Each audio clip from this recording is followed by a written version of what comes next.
Johann Wolfgang von Goethe was a German poet, playwright, novelist, scientist, statesman, theater director, and critic. His works include plays, poetry, literature, and aesthetic criticism, as well as treatises on botany, anatomy, and color. He is widely regarded as the greatest and most influential writer in the German language, his work having a profound and wide-ranging influence on Western literary, political, and philosophical thought from the late 18th century to the present day.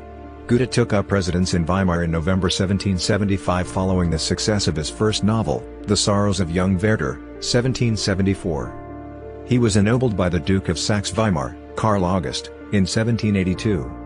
Goethe was an early participant in the Sturm and Drang literary movement. During his first 10 years in Weimar, Goethe became a member of the Duke's Privy Council, 1776 to 1785, sat on the War and Highway Commissions, oversaw the reopening of silver mines in nearby Ilmenau, and implemented a series of administrative reforms at the University of Jena. He also contributed to the planning of Weimar's Botanical Park, and the rebuilding of its Ducal Palace. Goethe's first major scientific work, The Metamorphosis of Plants, was published after he returned from a 1788 tour of Italy. In 1791 he was made managing director of the theatre at Weimar, and in 1794 he began a friendship with the dramatist, historian, and philosopher Friedrich Schiller, whose plays he premiered until Schiller's death in 1805. During this period Goethe published his second novel, Wilhelm Meister's Apprenticeship, the verse epic Hermann and Dorothea, and, in 1808, the first part of his most celebrated drama, Faust. His conversations, and various shared undertakings throughout the 1790s with Schiller, Johann Gottlieb Fichte, Johann Gottfried Herder, Alexander von Humboldt, Wilhelm von Humboldt, and August, and Friedrich Schlegel have come to be collectively termed Weimar Classicism. The German philosopher Arthur Schopenhauer named Wilhelm Meister's Apprenticeship one of the 4 greatest novels ever written, while the American philosopher and essayist Ralph Waldo Emerson selected Goethe as one of 6 representative men in his work of the same name, along with Plato, Emanuel Swedenborg, Montaigne, Napoleon, and Shakespeare.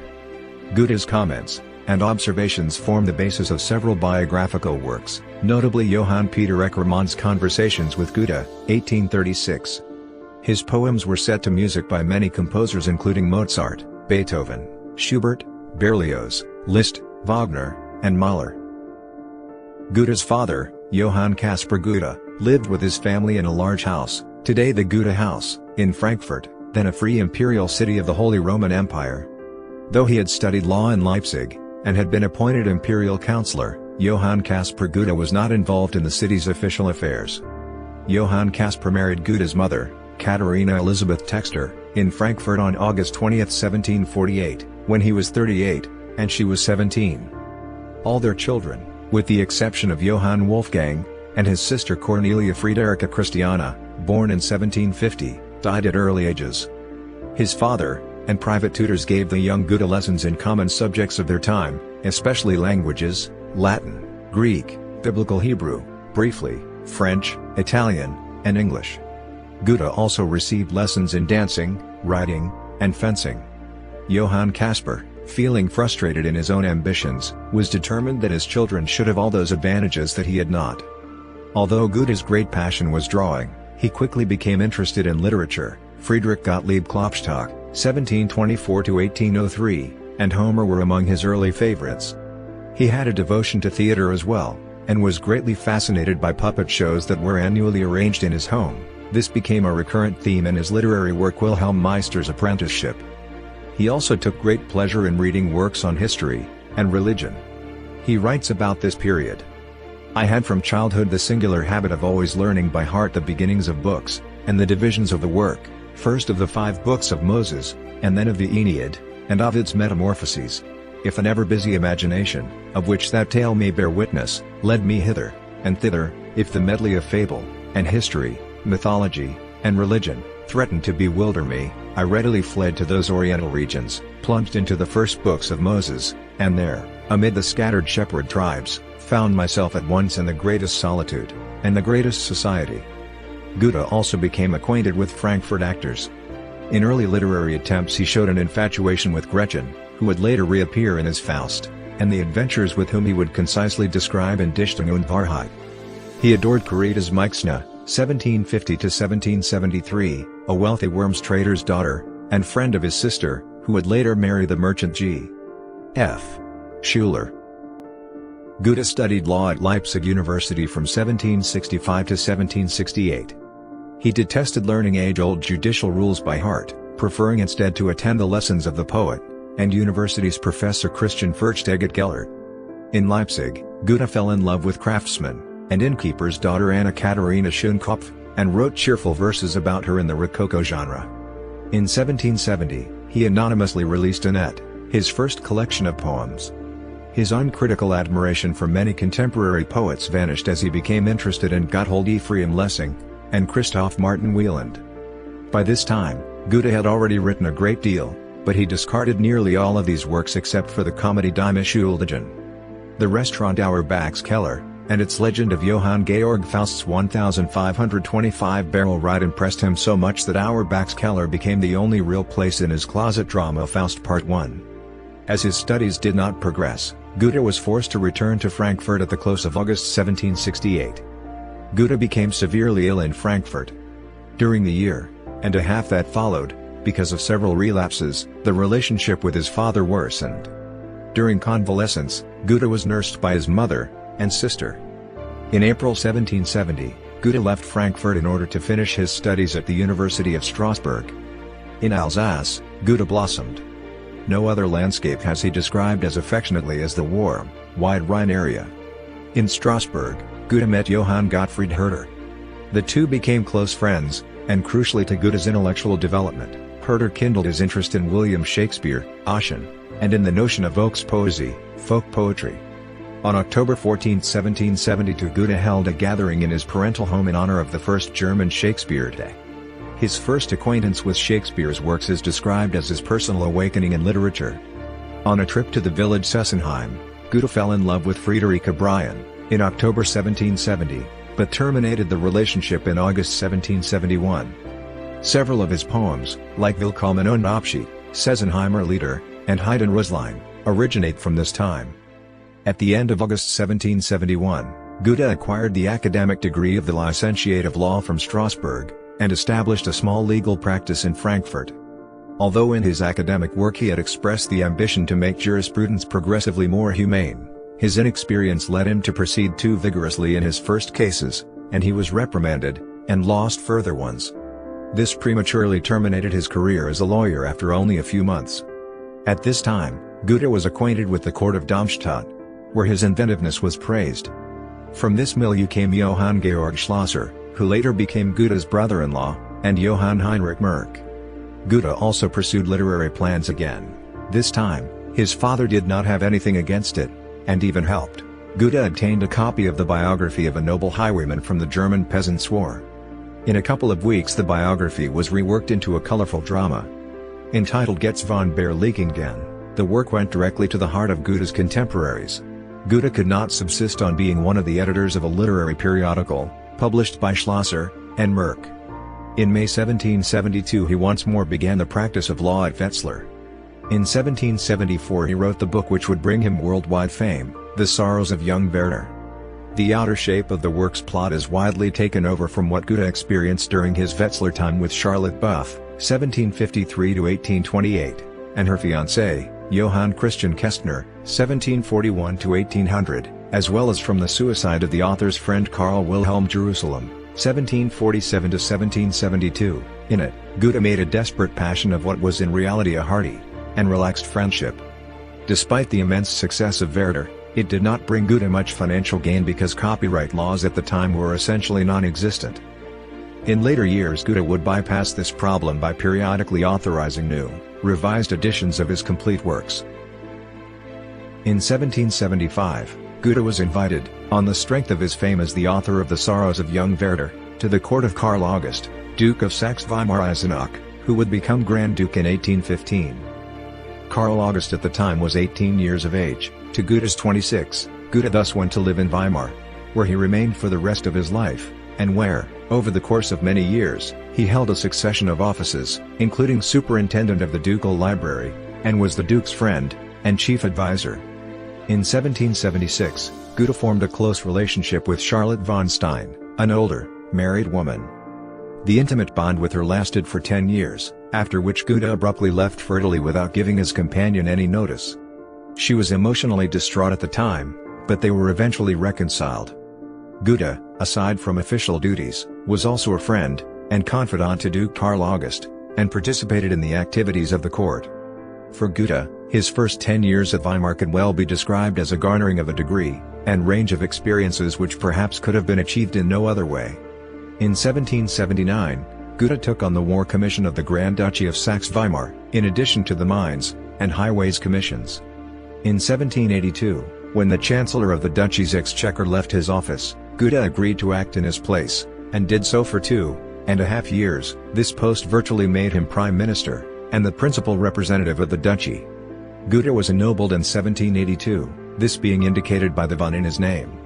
In that same year, Goethe moved into what would be his primary residence in Weimar for the next 50 years. As head of the Saxe-Weimar War Commission, Goethe participated in the recruitment of mercenaries into the Prussian and British military during the American Revolution. The author W. Daniel Wilson claims that Goethe engaged in negotiating the forced sale of vagabonds, criminals, and political dissidents as part of these activities. Goethe's journey to the Italian peninsula and Sicily from 1786 to 1788 was of great significance in his aesthetic and philosophical development. His father had made a similar journey, and his example was a major motivating factor for Goethe to make the trip. More importantly, however, the work of Johann Joachim Winckelmann had provoked a general renewed interest in the classical art of ancient Greece and Rome. Thus Goethe's journey had something of the nature of a pilgrimage to it. During the course of his trip Goethe met and befriended the artists Angelica Kaufmann and Johann Heinrich Wilhelm Tischbein, as well as encountering such notable characters as Lady Hamilton and Alessandro Cagliostro. He also journeyed to Sicily during this time, and wrote that to have seen Italy without having seen Sicily is to not have seen Italy at all, for Sicily is the clue to everything. While in southern Italy and Sicily, Goethe encountered, for the first time, genuine Greek, as opposed to Roman, architecture, and was quite startled by its relative simplicity. Winckelmann had not recognized the distinctness of the two styles. Goethe's diaries of this period form the basis of the non-fiction Italian Journey. Italian Journey only covers the first year of Goethe's visit. The remaining year is largely undocumented, aside from the fact that he spent much of it in Venice. This gap in the record has been the source of much speculation over the years. In the decades which immediately followed its publication in 1816, Italian Journey inspired countless German youths to follow Goethe's example. This is pictured, somewhat satirically, in George Eliot's Middlemarch. In late 1792, Goethe took part in the Battle of Valmy against revolutionary France, assisting Duke Karl August of Saxe-Weimar-Eisenach during the failed invasion of France. Again during the Siege of Mainz, he assisted Karl August as a military observer. His written account of these events can be found within his complete works. In 1794, Friedrich Schiller wrote to Goethe offering friendship. They had previously had only a mutually wary relationship ever since first becoming acquainted in 1788. This collaborative friendship lasted until Schiller's death in 1805. In 1806, Goethe was living in Weimar with his mistress Christiane Vulpius, the sister of Christian A.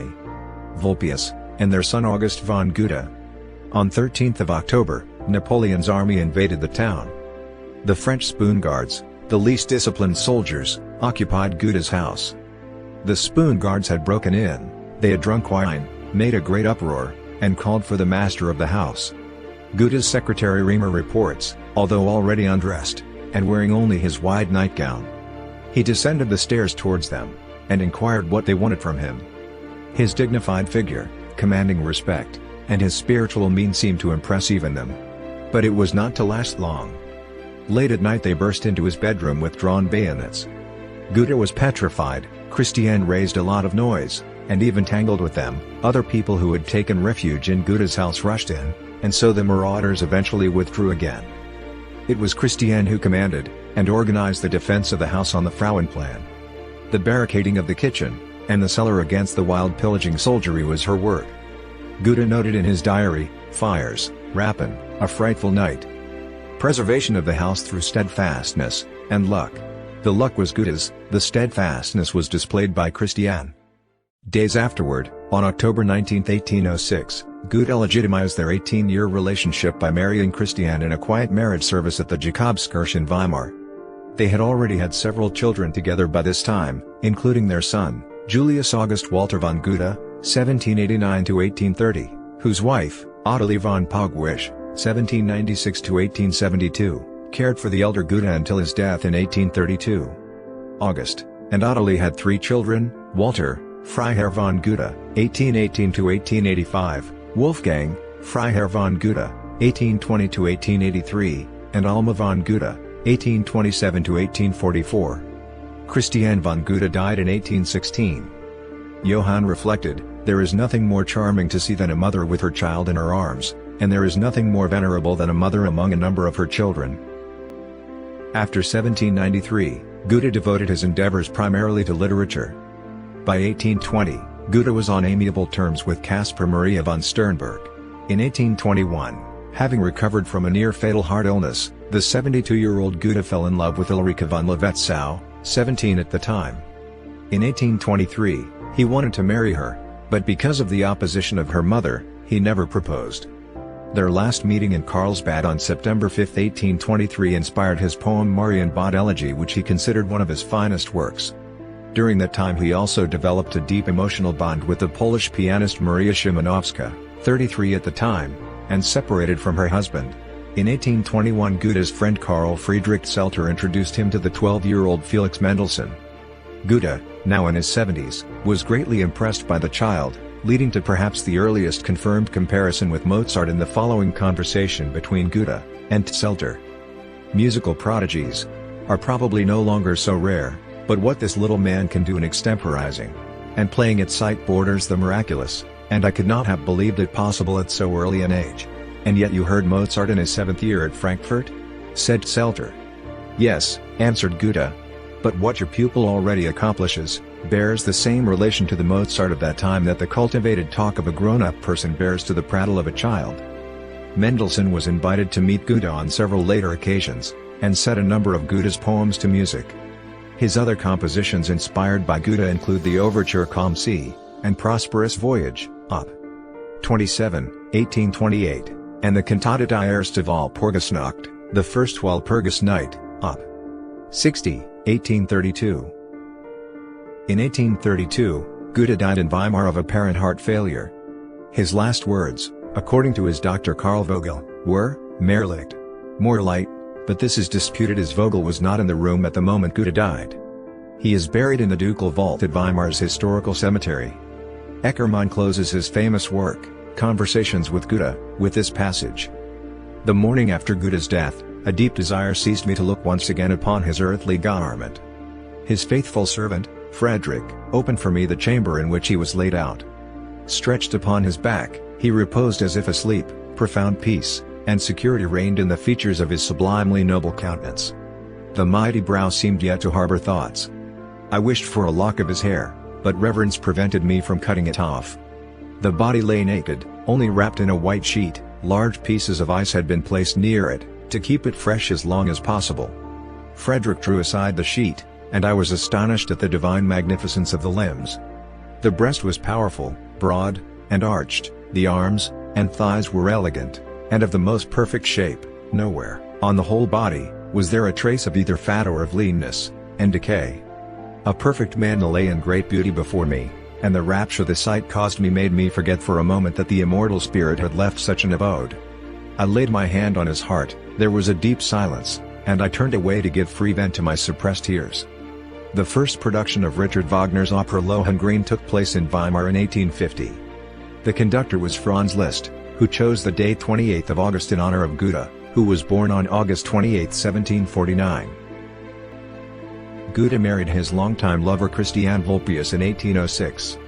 They had 5 children, of whom only their eldest son August von Goethe managed to survive into adulthood. One was stillborn, while the others died early. August had 3 children with Ottilie von Goethe, Walter von Goethe, Wolfgang, and Alma. Alma died of typhoid fever during the outbreak in Vienna, the month before her 17th birthday. Walter and Wolfgang neither married nor had any children. Walter's gravestone states, "With him ends Goethe's dynasty, the name will last forever, marking the end of Goethe's personal bloodline. While he has no direct descendants, his siblings have. The most important of Goethe's works produced before he went to Weimar were Getz von Berlichingen, 1773, a tragedy that was the first work to bring him recognition, and the novel The Sorrows of Young Werther, German, Die Leiden des jungen Werthers, 1774, which gained him enormous fame as a writer in the Sturm und Drang period, which marked the early phase of Romanticism. Indeed, Werther is often considered to be the spark which ignited the movement, and can arguably be called the world's first bestseller. During the years at Weimar before he met Schiller in 1794, he began Wilhelm Meister's apprenticeship, and wrote the dramas Iphigenia auf Taurus, Iphigenia in Taurus, Egmont, and Torquato Tasso, and the fable Reineke Fuchs. To the period of his friendship with Schiller belong the conception of Wilhelm Meister's journeyman years, the continuation of Wilhelm Meister's apprenticeship, The Idyll of Hermann, and Dorothea, the Roman elegies, and the verse drama The Natural Daughter. In the last period, between Schiller's death, in 1805, and his own, appeared Faust Part 1, 1808, Elective Affinities, 1809, The West-Eastern Divan, an 1819 collection of poems in the Persian style, influenced by the work of Hafez, his autobiographical Aus meinem Leben, Dichtung und Wahrheit, From My Life, Poetry, and Truth, published between 1811 and 1833, which covers his early life, and ends with his departure for Weimar, his Italian journey, 1816–17, and a series of treatises on art.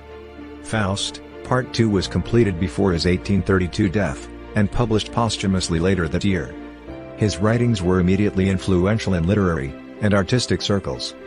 Goethe was fascinated by Kalidas's Abhinanasakuntalam, which was one of the first works of Sanskrit literature that became known in Europe, after being translated from English to German. The short epistolary novel Die Leiden des jungen Werthers, or The Sorrows of Young Werther, published in 1774, recounts an unhappy romantic infatuation that ends in suicide. Goethe admitted that he shot his hero to save himself, a reference to Goethe's own near-suicidal with a young woman during this period, an obsession he quelled through the writing process. The novel remains in print in dozens of languages, and its influence is undeniable. Its central hero, an obsessive figure driven to despair and destruction by his unrequited love for the young Lotte, has become a pervasive literary archetype. The fact that Werther ends with the protagonist's suicide and funeral, a funeral which no clergyman attended, made the book deeply controversial upon its anonymous publication, for on the face of it, it appeared to condone and glorify suicide. Suicide is considered sinful by Christian doctrine. Suicides were denied Christian burial, with the bodies often mistreated and dishonored in various ways. In corollary, the deceased's property and possessions were often confiscated by the church. However, Goethe explained his use of Werther in his autobiography. He said he turned reality into poetry, but his friends thought poetry should be turned into reality, and the poem imitated. He was against this reading of poetry. Epistolary novels were common during this time, letter writing being a primary mode of communication. What set Goethe's book apart from other such novels was its expression of unbridled longing for a joy beyond possibility, its sense of defiant rebellion against authority, and of principal importance, its total subjectivity, qualities that trailblazed the Romantic movement. The next work, his epic closet drama Faust, was completed in stages. The first part was published in 1808, and created a sensation. Goethe finished Faust Part 2 in the year of his death, and the work was published posthumously. Goethe's original draft of a Faust play, which probably dates from 1773 to 74, and is now known as the Urfaust, was also published after his death. The first operatic version of Goethe's Faust, by Louis Spohr, appeared in 1814.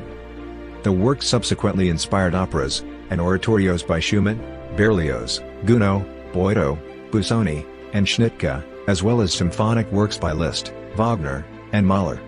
Faust became the myth of many figures in the 19th century.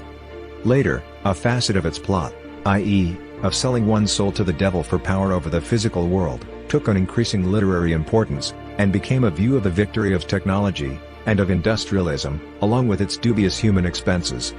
In 1919, the world premiere complete production of Faust was staged at the Goetheanum. Goethe's poetic work served as a model for an entire movement in German poetry termed Innerlichkeit, introversion, and represented by, for example, Heine. Goethe's words inspired a number of compositions by, among others, Mozart, Beethoven, who idolized Goethe, Schubert, Berlioz, and Wolf.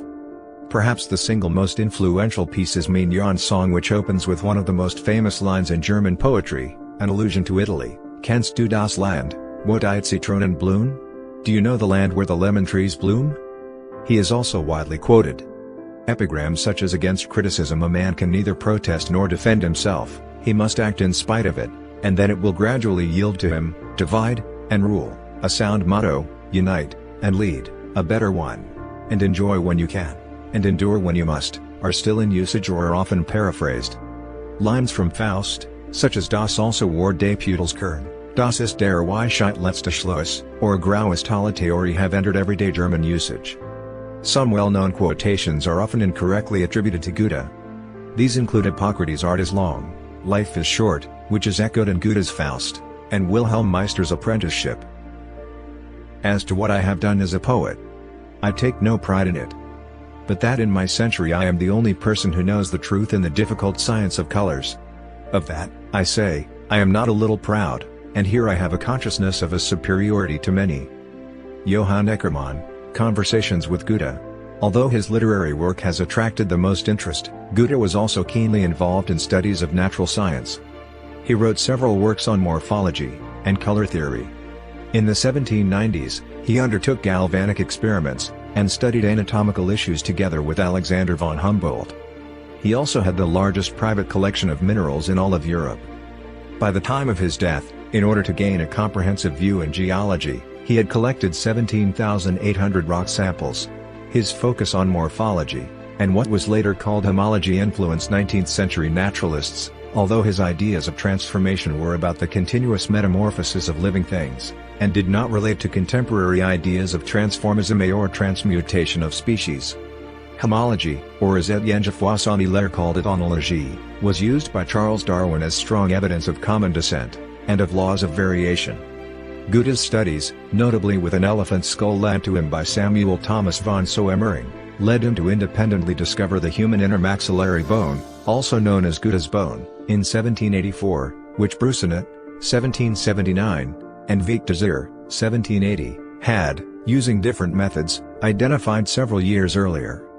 While not the only one in his time to question the prevailing view that this bone did not exist in humans, Goethe, who believed ancient anatomists had known about this bone, was the first to prove its existence in all mammals. The elephant skull that led Goethe to this discovery, and was subsequently named the Goethe elephant, still exists, and is displayed in the Odeneum in Kassel, Germany. During his Italian journey, Goethe formulated a theory of plant metamorphosis in which the archetypal form of the plant is to be found in the leaf. He writes, "From top to bottom a plant is all leaf, united so inseparably with the future bud that one cannot be imagined without the other." In 1790, he published his Metamorphosis of Plants. As one of the many precursors in the history of evolutionary thought, Goethe wrote in Story of My Botanical Studies, 1831. The ever-changing display of plant forms, which I have followed for so many years, awakens increasingly within me the notion, the plant forms which surround us were not all created at some given point in time, and then locked into the given form, they have been given a felicitous mobility, and plasticity that allows them to grow, and adapt themselves to many different conditions in many different places. Goethe's botanical theories were partly based on his gardening in Weimar. Goethe also popularized the Goethe barometer using a principle established by Torricelli. According to Hegel, Goethe has occupied himself a good deal with meteorology. Barometer readings interested him particularly. What he says is important. The main thing is that he gives a comparative table of barometric readings during the whole month of December 1822, at Weimar, Jena, London, Boston, Vienna, Topol. He claims to deduce from it that the barometric level varies in the same proportion not only in each zone but that it has the same variation, too, at different altitudes above sea level. In 1810, Goethe published his Theory of Colors, which he considered his most important work. In it, he contentiously characterized color as arising from the dynamic interplay of light and darkness through the mediation of a turbid medium. In 1816, Schopenhauer went on to develop his own theory on vision and colors based on the observations supplied in Goethe's book. After being translated into English by Charles Eastlake in 1840, his theory became widely adopted by the art world, most notably J. M. W. Turner. Goethe's work also inspired the philosopher Ludwig Wittgenstein to write his remarks on color. Goethe was vehemently opposed to Newton's analytic treatment of color, engaging instead in compiling a comprehensive rational description of a wide variety of color phenomena. Although the accuracy of Goethe's observations does not admit a great deal of criticism, his aesthetic approach did not lend itself to the demands of analytic and mathematical analysis used ubiquitously in modern science. Goethe was, however, the first to systematically study the physiological effects of color, and his observations on the effect of opposed colors led him to a symmetric arrangement of his color wheel, for the colors diametrically opposed to each other are those which reciprocally evoke each other in the eye. In this, he anticipated Ewald Hering's opponent color theory, 1872. Goethe outlines his method in the essay The Experiment as Mediator Between Subject and Object, 1772. In the Kirchner edition of Goethe's works, the science editor, Rudolf Steiner, presents Goethe's approach to science as phenomenological. Steiner elaborated on that in the books The Theory of Knowledge Implicit in Goethe's World Conception, and Goethe's World View, in which he characterizes intuition as the instrument by which one grasps Goethe's biological archetype. The typos, novelist, himself a geologist, and mining engineer, expressed the opinion that Goethe was the first physicist of his time, and epoch-making in the history of physics, writing that Goethe's studies of light, of the metamorphosis of plants, and of insects were indications, and proofs that the perfect educational lecture belongs in the artist's sphere of work, and that Goethe would be surpassed but only in the way in which the ancients can be surpassed, in inner content, and force, in variety, and depth. As an artist actually not, or only very little, for his ripeness and intensity are perhaps already more exemplary than it would seem. Many of Goethe's works, especially Faust, the Roman elegies, and the Venetian epigrams, depict erotic passions and acts. For instance, in Faust, the first use of Faust's power after signing a contract with the devil is to seduce a teenage girl. Some of the Venetian epigrams were held back from publication due to their sexual content. Goethe clearly saw human sexuality as a topic worthy of poetic and artistic depiction, an idea that was uncommon in a time when the private nature of sexuality was rigorously normative. In a conversation on April 7, 1830, Goethe stated that pederasty is an aberration that easily leads to animal, roughly material behavior. He continued, "Pederasty is as old as humanity itself, and one can therefore say that it resides in nature, even if it proceeds against nature. What culture has won from nature will not be surrendered or given up at any price." On another occasion he wrote, "I like boys a lot, but the girls are even nicer. If I tire of her as a girl, she'll play the boy for me as well."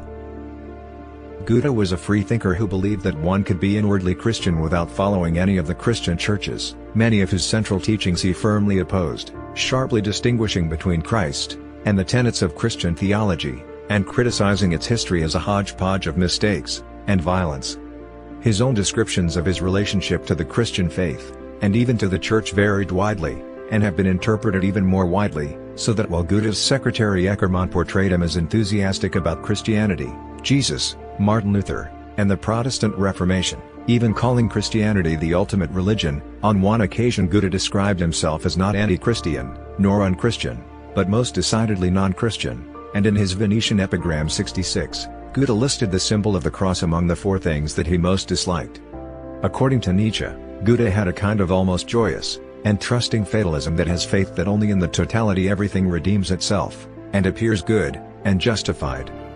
Born into a Lutheran family, Goethe's early faith was shaken by news of such events as the 1755 Lisbon earthquake, and the 7 Years' War.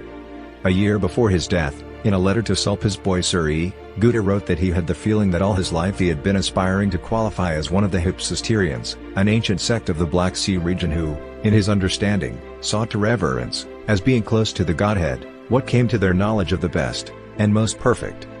Goethe's unorthodox religious beliefs led him to be called the Great Heathen, and provoked distrust among the authorities of his time, who opposed the creation of a Goethe monument on account of his offensive religious creed. August Wilhelm Schlegel considered Goethe a heathen who converted to Islam. Goethe showed interest in other religions, including Islam, although Carrick suggests that attempts to claim Goethe for any religion is a pointless, Sisyphean task. At age 23, Goethe wrote a poem about a river, originally part of a dramatic dialogue, which he published as a separate work called Muhammad's Ghazong, Muhammad's Song. The poem's depiction of nature and forces within it is consonant with his Sturm und Drang years. In 1819, he published his Westöstlicher Divan to ignite a poetic dialogue between East and West. Politically, Goethe described himself as a moderate liberal. He was critical of the radicalism of Bentham, and expressed sympathy for the prudent liberalism of François Guizot. At the time of the French Revolution, he thought the enthusiasm of the students and professors to be a perversion of their energy, and remained skeptical of the ability of the masses to govern. Goethe sympathized with the American Revolution, and later wrote a poem in which he declared America, "You're better off than our continent, the old." He did not join in the anti-Napoleonic mood of 1812, and he distrusted the strident nationalism which started to be expressed. The medievalism of the Heidelberg Romantics was also repellent to Goethe's 18th-century ideal of a supranational culture. Goethe was a Freemason, joining the Lodge Amalia in Weimar in 1780, and frequently alluded to Masonic themes of universal brotherhood in his work. He was also attracted to the Bavarian Illuminati, a secret society founded on May 1, 1776. Although often requested to write poems arousing nationalist passions, Goethe would always decline. In old age, he explained why this was so to Eckermann. "How could I write songs of hatred when I felt no hate? And, between ourselves, I never hated the French, although I thanked God when we were rid of them. How could I, to whom the only significant things are civilization, culture, and barbarism, hate a nation which is among the most cultivated in the world, and to which I owe a great part of my own culture? In any case, this business of hatred between nations is a curious thing. You will always find it more powerful and barbarous on the lowest levels of civilization. But there exists a level at which it wholly disappears, and where one stands, so to speak, above the nations, and feels the weal or woe of a neighboring people as though it were one's own." Goethe had a great effect on the 19th century. In many respects, he was the originator of many ideas which later became widespread. He produced volumes of poetry, essays, criticism, a theory of colors, and early work on evolution and linguistics. He was fascinated by mineralogy, and the mineral goethite, iron oxide, is named after him. His non-fiction writings, most of which are philosophic and aphoristic in nature, spurred the development of many thinkers, including Georg Wilhelm Friedrich Hegel, Arthur Schopenhauer, Søren Kierkegaard, Friedrich Nietzsche, Ernst Cassirer, and Carl Jung. Along with Schiller, he was one of the leading figures of Weimar classicism. Schopenhauer cited Goethe's novel Wilhelm Meister's Apprenticeship as one of the 4 greatest novels ever written, along with Tristram Shandy, La Nouvelle Héloïse, and Don Quixote. Nietzsche wrote, "4 pairs it was that did not deny themselves to my sacrifice, Epicurus, and Montaigne, Goethe, and Spinoza, Plato, and Rousseau, Pascal, and Schopenhauer. With these I must come to terms when I have long wandered alone. They may call me right and wrong, to them will I listen when in the process they call each other right and wrong." Goethe embodied many of the contending strands in art over the next century. His work could be lushly emotional, and rigorously formal, brief, and epigrammatic, and epic. He would argue that classicism was the means of controlling art, and that romanticism was a sickness, even as he penned poetry rich in memorable images, and rewrote the formal rules of German poetry. His poetry was set to music by almost every major Austrian and German composer from Mozart to Mahler, and his influence would spread to French drama and opera as well. Beethoven declared that a Faust symphony would be the greatest thing for art. Liszt and Mahler both created symphonies in whole or in large part inspired by this seminal work, which would give the 19th century one of its most paradigmatic figures, Dr. Faustus. The Faust tragedy/drama, often called Das Drama der Deutschen, the drama of the Germans, written in 2 parts published decades apart, would stand as his most characteristic and famous artistic creation. Followers of the 20th century esotericist Rudolf Steiner built a theater named the Goetheanum after him, where festival performances of Faust are still performed. Goethe was also a cultural force. During his first meeting with Napoleon in 1808, the latter famously remarked, "Vous êtes un homme, you are a man." The two discussed politics, the writings of Voltaire, and Goethe's Sorrows of Young Werther, which Napoleon had read 7 times, and ranked among his favorites. Goethe came away from the meeting deeply impressed with Napoleon's enlightened intellect, and his efforts to build an alternative to the corrupt old regime. Goethe always spoke of Napoleon with the greatest respect, confessing that nothing higher and more pleasing could have happened to me in all my life than to have met Napoleon in person. Germain de Stael, in De l'Allemagne, 1813, presented German classicism and Romanticism as a potential source of spiritual authority for Europe, and identified Goethe as a living classic. She praised Goethe as possessing the chief characteristics of the German genius, and uniting all that distinguishes the German mind. Stahl's portrayal helped elevate Goethe over his more famous German contemporaries, and transformed him into a European cultural hero. Goethe met with her, and her partner Benjamin Constant, with whom he shared a mutual admiration.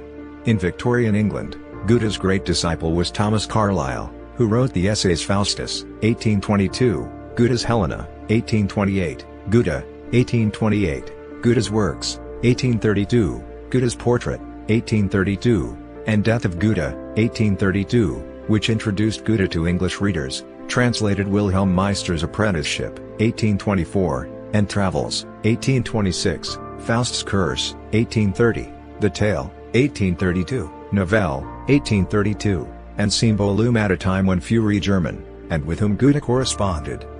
Goethe exerted a profound influence on George Eliot, whose partner George Henry Lewes wrote a Life of Goethe, dedicated to Carlyle.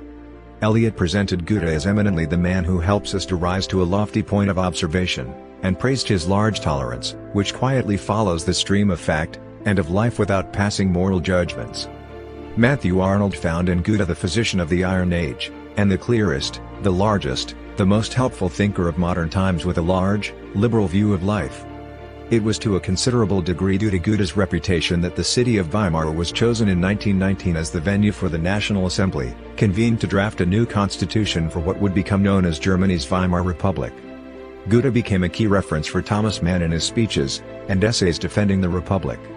He emphasized Goethe's cultural and self-developing individualism, humanism, and cosmopolitanism. The Federal Republic of Germany's cultural institution, the Goethe Institute, is named after him, and promotes the study of German abroad, and fosters knowledge about Germany by providing information on its culture, society, and politics. The literary estate of Goethe in the Goethe and Schiller archives was inscribed on UNESCO's Memory of the World Register in 2001 in recognition of its historical significance. Goethe's influence was dramatic because he understood that there was a transition in European sensibilities, an increasing focus on sense, the indescribable, and the emotional. This is not to say that he was emotionalistic or excessive. On the contrary, he lauded personal restraint, and felt that excess was a disease. There is nothing worse than imagination without taste. Goethe praised Francis Bacon for his advocacy of science based on experiment, and his forceful revolution in thought as one of the greatest strides forward in modern science.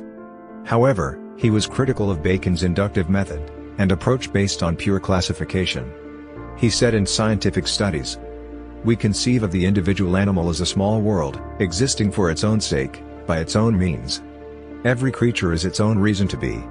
All its parts have a direct effect on one another, a relationship to one another, thereby constantly renewing the circle of life. Thus we are justified in considering every animal physiologically perfect. Viewed from within, no part of the animal is a useless or arbitrary product of the formative impulse, as so often thought.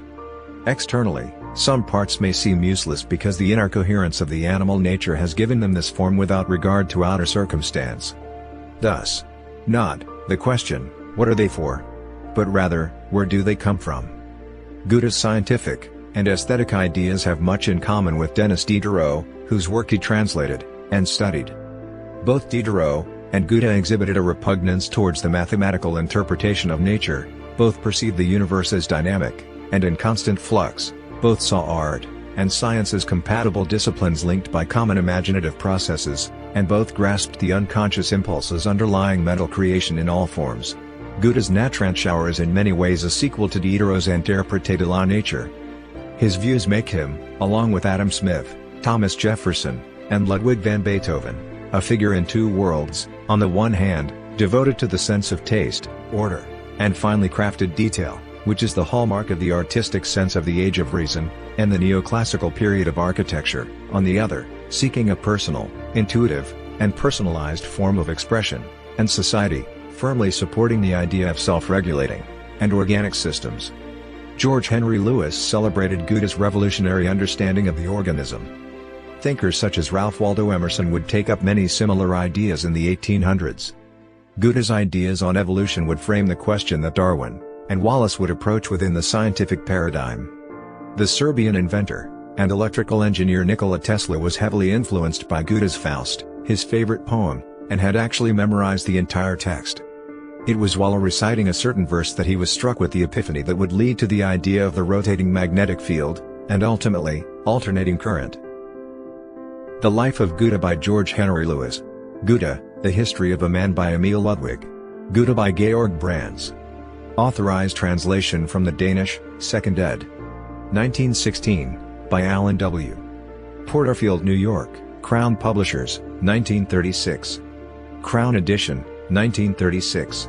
Title: Wolfgang Goethe. Goethe, His Life, and Times by Richard Friedenthal. Lada in Weimar, The Beloved Returns by Thomas Mann. Conversations with Goethe by Johann Peter Eckermann. Goethe's World, as Seen in Letters, and Memoirs ed. by Bertold Biermann. Goethe, Four Studies by Albert Schweitzer. Goethe Poet and Thinker by E.M. Wilkinson, and L.A. Willoughby. Goethe, and His Publishers by Siegfried Unsold. Goethe by D.J. Reed. Goethe, A Psychoanalytic Study, by Kurt R. Eisler. The Life of Goethe. A Critical Biography by John Williams. Goethe, The Poet, and the Age, 2 volumes, by Nicholas Boyle. Goethe's Concept of the Demonic, After the Ancients, by Angus Nichols. Goethe, and Rousseau, Resonances of Their Mind, by Karl Hammer Jr.